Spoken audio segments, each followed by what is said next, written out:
Президенттин сын коштогон сапары.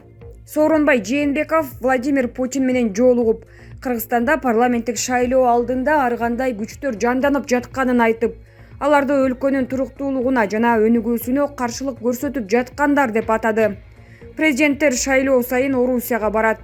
Кыргызстан менен Орусиянын кызматташтыгы туура багытта ишенимдүү уланып барат. Бул тууралуу Орус президенти Владимир Путин 28 сентябрда Сочиде кыргыз президенти Сооронбай Жээнбеков менен жолугушууда айтты. Орусиянын жетекчисинин басма сөз кызматынын маалыматына караганда, Путин менен Жээнбеков стратегиялык өнөктөштүктүн актуалдуу маселелерин, анын ичинде соода-экономикалык мамилелерди талкуулашты. Ошону менен катар Путин кыргыз жетекчилигинин өлкө ичиндеги саясий аракеттерин колдой турганын билдирип, биз өз кезегибизде мамлекет башчы катары сизди, Кыргызстанды жана Кыргызстандын элин өлкөнү өнүктүрүү боюнча ири максаттарыңарды ишке ашырууда колдоо үчүн бардык аракеттерибизди көрөбүз деди. Сооронбай Жээнбеков өз сөзүндө Орусиянын жана өлкө президенти Владимир Путиндин Кыргызстанга саясий жана экономикалык жактан колдоо көрсөтүп жатканын айтып, бул үчүн ыраазычылык билдирди. Орусиянын жардамы менен Кыргызстандагы эпидемиологиялык кырдаал жөнгө салынганын айтты. Ошону менен катар ал Кыргызстанда парламенттик шайлоо алдында ар кандай күчтөр жанданганын айтып, аларды өлкөнүн туруктуулугуна жана өнүгүшүнө каршылык көрсөтүп жаткандар деп атады. Владимир Владимирович, Кыргызстандын эли сиз менен болгон жолугушуубуздан көп нерсени күтөт. Айрыкча парламенттик шайлоонун алдында өлкөбүздүн туруктуулугуна жана өнүгүшүнө каршы турган ар кандай күчтөр жанданды.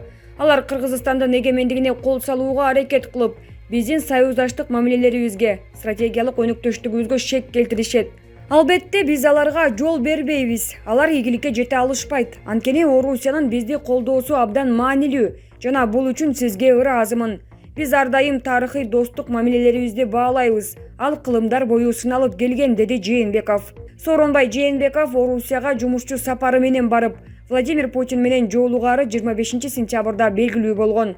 Анын бул сапары Кыргызстанда парламенттик шайлоого 5 күн калган учурга, ошондой эле Биримдик партиясынын депутаттыкка талапкери Марат Аманкуловдун эгемендикке жана Орусияга байланышкан талаштуу билдирүүсү талкууланып жаткан кезге туш келди.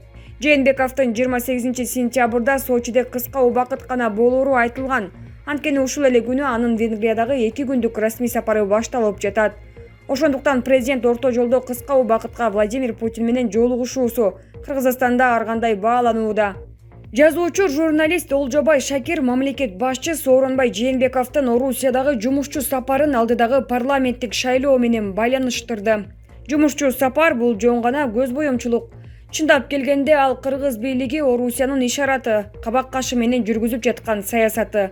Себеби Кыргызстандагы 2010-2015 жылдагы парламенттик шайлоолордо жана президенттик шайлоолордо ушундай сапарлар кокусунан эле уюштурула калат. Бул Орусиянын саясатынын таасиринен чыга албагандык. Ошондуктан Сооронбай Жээнбековдун Орусияга барышы кокустук эмес. Шайлоо алдында Кремлдин ушундай болот деген шахматтык жүрүштөрү. Сооронбай Жээнбеков менен Владимир Путин акыркы жолу февраль айында Москвада жолугушкан. Ал эми июнь айында экинчи дүйнөлүк согуштун 75 жылдыгы боюнча парадка катышуу үчүн Москвага барган. Бирок кыргыз делегациясынын мүчөлөрүнөн коронавирус чыккандыктан Жээнбеков иш чарага катышпай эле Бишкекке кайтып келген. Кийин 3 жолу телефондо сүйлөштү. Дал келүүбү же даярдалган сапарбы? Жээнбековдун жумушчу сапары бийликчил деп айтылып келаткан Биримдик партиясынын лидери Марат Аманкуловдун эгемендикке шек келтирди деп сынга кабылган билдирүүсү кыргыз коомунда кызуу талкууланып жаткан учурга да туш келип калды.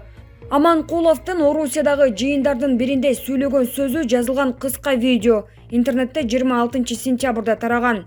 Анда саясатчы биздин 30 жылдык эгемендигибиз ойлонууга жана кайтууга мезгил жеткенин көрсөттү. Евразия аймагында бириккен мамлекет гана Евразияда эгемен боло алат деп билдирген. Бул коомчулукта кескин сынга кабылып, Бишкекте, Ошто, Караколдо нааразычылык акциялары өттү.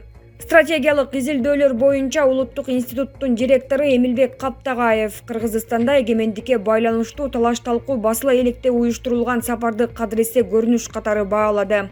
ЯЭПтин алкагында буга чейин келишилген, кол коюлган маселелер, ортодогу соода жүгүртүү, транспорттук каттам боюнча чечилбей келаткан иштер көп. Акча жүгүртүү, илимий мекемелердин өз ара катышына байланыштуу маселелер бар. Ошондуктан эки президент талкуулачу нерсе көп. Аманкуловдун билдирүүсү боюнча эгемендикке байланыштуу ишке бул жолу кошуунун азырынча тиешеси жок. Шайлоону болсо президенттин иш графигинин дал келиши катары эле караса болот. Венгрия менен Кыргызстандын кызматташтыгына токтолсок, маалыматка ылайык экс-президент Роза Отунбаева 2011-жылы президент катары Венгрияга расмий иш сапары менен барган. Андан бери Венгриянын премьер-министри Виктор Орбан Кыргызстанга Сооронбай Жээнбековдун чакыруусу менен 2018-жылы расмий сапар менен келген. Ошондо ал түрк тилдүү мамлекеттердин кызматташтык кеңешинин саммитине, андан кийин 3-дүнөлүк көчмөндөр оюндарынын ачылышына катышкан. Сооронбай Жээнбеков биринчи радиодогу маегинде 50 миллион евро капиталы менен Кыргыз-Венгер өнүгүү фонду түзүлөөрүн кабарлады. Евро биримдиктин мүчөсү Венгрия Орусияга ыктап, түрк тилдүү мамлекеттер менен алака түзүп келет. Жогорку кеңештин мурдагы депутаты Өмүрбек Абдрахманов президент Жээнбековдун эки өлкөгө барышы тууралуу мындай деди. Биринчиден, дүйнөдө коронавирус эпидемиясы жүрүп жатканда биздин чоңдор өрнөк көргөзүп, айылчылабай эле койсо жакшы болмок. Экинчиден, президент Орусияга конуп, жолдон май куюп алар. Биздин стратегиялык өнөктөш өлкөнүн жетекчиси менен учураша кетер. Андан кийин Венгрияга эмнеге баратканын мен түшүнгөн жокмун.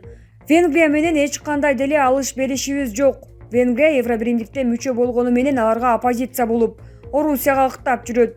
Венгриянын премьер-министри Виктор Орбанга чет өлкөлүк демократиялуу өлкөлөрдүн жетекчилери барбайт деле. Биздин президент анын легитимдүүлүгүн бекемдеш үчүн барат го деп ойлойм. Үчүнчүдөн, Кыргызстанда шайлоо өткөнү жатат. Анын үстүнө бийликтин партиясынын лидери 30 жыл эгемендиктен эч нерсе тапкан жокпуз деп эгемендик маселеси талкууланууда. Ошол учурда президент үн катып, Марат Аманкулов талапкерлердин тизмесинен чыгарылса жакшы болмок.